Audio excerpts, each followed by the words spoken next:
In today's tech video, we're going to unbox it and give you guys a good look at it. LG B5.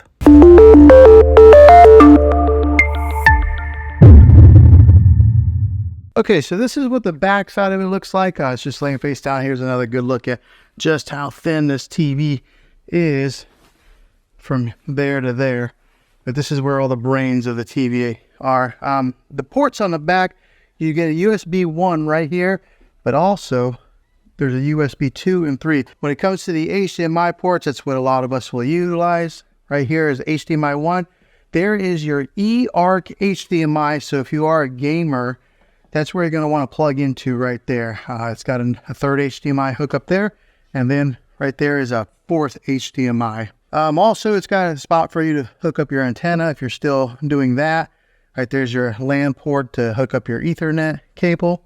A digital optical out. And then right here are an audio to hook up like some, it looks like it shows a picture of headphones. Here's a SBC only. So over here on this side is the power cable that is attached. Right there is the back portion plate where you mount the back portion. You get your Magic remote here. That's really popular when it comes to the LG models because it's got the pointer and the scroll wheel. You get your screws to mount the plate on. The name brand of the batteries is called Bexel. Okay, to put the base on, what you do is you'll get this thing set right in there like so. Let me give you a good look at this Magic remote here. The preset buttons that they've already got pre-installed is Netflix, Disney Plus. Right there brings up like your LG menu. It's got an Amazon Alexa button, LG channels, and then Prime videos. I just set off my Alexa device talking about it. Also, it's got your home button, mute button, microphone so you can talk into it. This is the profile of the remote. I mean, it's contoured so that way you can put so it holds really nice in your hand, your fingers underneath like that. But once you have the back base on, in order to keep it stabilized, you got to put on the metal plate. Now the way to do this is you got the front of it here, you just kind of angle it and then position it just like that. Now there are 3 screw holes here to keep a watch on, so you're going to want to align the plate so that those 3 holes match up there, then screw your screws right in here to stabilize that plate. Okay, I will be honest with you guys, LG did not make that easy to put those screws in there. So LG, if you watch this, you might want to improve the engineering on this and make those screws a little bit easier to get into there. You just constantly screw, and it's hard to find the hole on there. They don't match up very well, so be prepared to get a little frustrated. Position it. Ice and black. I wonder how long it's going to stay that way before my kids or myself end up touching the screen. But let's go ahead, plug it in, turn it on, and get it set up. Okay, so we want you to press the circle or press the button right here on this remote. Okay, select installation method. All right, so we're all paired up with the remote. It gives you an option to either do the installation method with the mobile device or TV.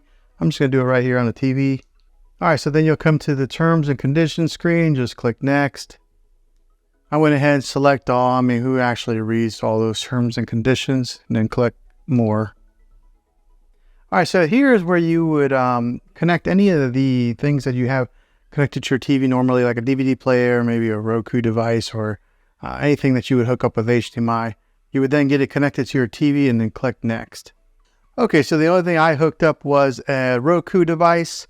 As soon as I did it, it automatically recognized that it was an HDMI 1 and it named it Roku. So if you are hooking up like a PlayStation or Xbox, you would then hook that up now. And it looks like my Magic Wand just got recognized on here. The Magic Mouse or whatever they call this. So that way you can scroll around and do it that way. All right, so if you do have a TV antenna, you can get it hooked up right here. And when you hook it up through your coax cable. I do not have it, so I'm just going to go ahead and click next. All right, so if you don't have a TV or if you don't have any kind of cable or antenna hookup, you just go, I don't have TV service, and then you click next there. You'll enter in your zip code, Why? I don't know why, but they ask for it. All right, so also, if you don't want to use the wand or the mouse on there, which, to be honest, I don't know that I'm a big fan of it. You can actually just go ahead and click down and use the regular remote while you're pushing in the buttons. I prefer that. You may prefer the mouse. It's all based on preference. Okay, here it asks you for the TV type, whether you would put it on a stand or if you have it wall mounted. I put mine on a stand.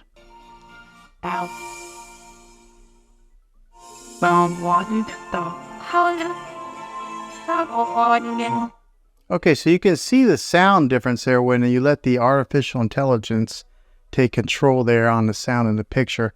It boosted the sound whenever I let it do the sound. I didn't really tell a difference on the picture quite yet. Okay, so if you have an LG account, this is where you would then sign in here. If you don't, you would then create one.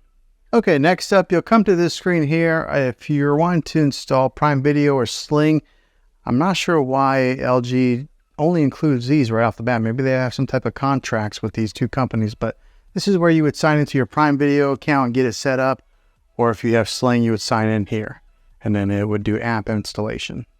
Okay, since I have Prime Video, install the Prime Video app. I don't have Sling. Went ahead and put it in there, and it's giving me the option to launch it or close. I'm going to go ahead and close so I can move on to the next step. This is what your main menu looks like.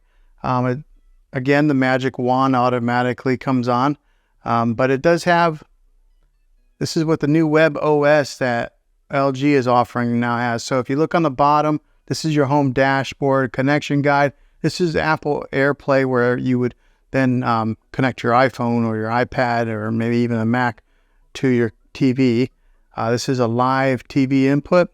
This is where I have my Roku device hooked up to HDMI 1. Optical, this is if you hook up a sound bar or something to it. And then here's your user guide. Over here on the app list, this is some of the apps that come pre-installed. Comes with Netflix. I installed the Prime Video. It does have Disney Plus, Hulu, Sling, YouTube, Apple TV, and then some of these other like default apps. This is where you would probably go to get it in your other apps installed. Here's where you would have like an art gallery, sports alert, and then there's your settings.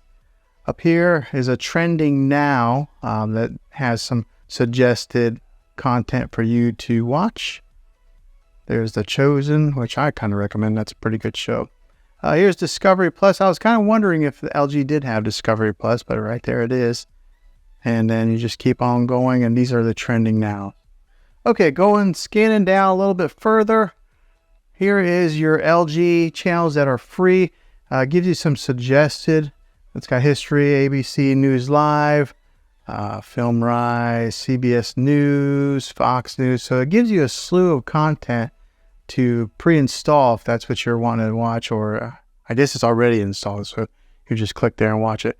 Here's for some of you shopaholics.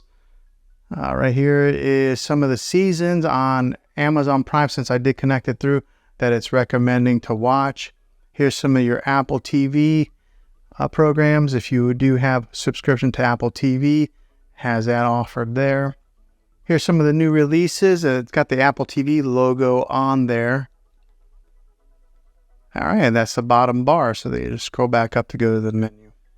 All right, so just first glance at after hooking this thing up, going from a kind of a generic TV that was here on this dresser before to this TV, the first thing I did notice was the sound was incredibly loud for this TV compared to the other model that I had. And I think a lot of it does have to do with that that plate right there that projects the sound underneath the TV and then out to you.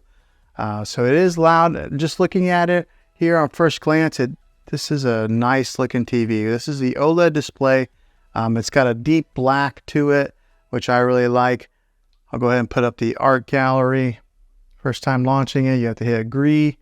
All right, so if you're into art, you can go to masterpieces, and then right here they got like Monet, Van Gogh, and then some of your really popular artists. But let's say I kind of liked Monet. Here's a famous one, A Starry Night. Go ahead and click on that.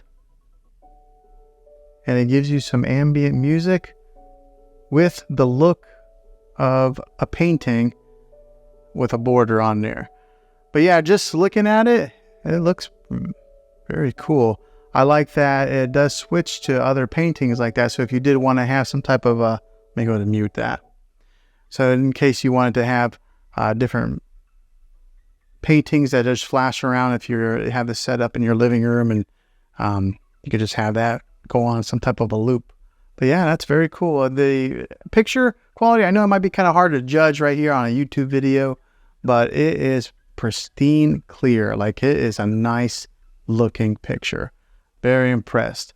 I guess you get what you pay for whenever you are buying like an OLED versus something that is a little bit lower quality. But if you have the money, I think I would recommend getting one of these. Okay, so hopefully this video was helpful to you. I hope it was. This is the unboxing. I'm going to be releasing another video that'll do an actual review of it. And then I will do another video that'll probably be like a 3-month later video after owning it for a little while. But yeah, hopefully this video was helpful. If it was, go ahead and throw a thumbs up on it. Go ahead and subscribe to my channel. I make tech videos all the time, and I would love to have you back in the next one. Until then, take care.